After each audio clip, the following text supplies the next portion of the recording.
Na moja ya kitu ambacho Mungu amempa binadamu ni ndoa, na lengo la kupewa ndoa sio machozi, lengo la kupewa ndoa sio maumivu, lengo la kupewa ndoa sio vilio, lengo la kupewa ndoa ni raha na burudani, kwa sababu anything that God gives, chochote ambacho Mungu anakitoa ni kwa ajili ya raha na burudani ya binadamu.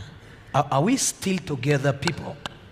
So chochote ambacho Mungu amempa binadamu ni kwa ajili ya raha yake. Now the question is, kama lengo la raha ni kwa ajili ya burudiko na uzuri wa binadamu, mbona watu wako kwenye ndoa wanajutia ndoa, wanalia kwa ajili ya ndoa, wanatamani kufa kwa sababu ya ndoa, na wengi of course wamekufa kwa sababu ya ndoa? Kwa nini leo kauli zimebadilika juu ya ndoa? Mungu alidesign ndoa iwe kitu kitamu kuliko asali kwa binadamu.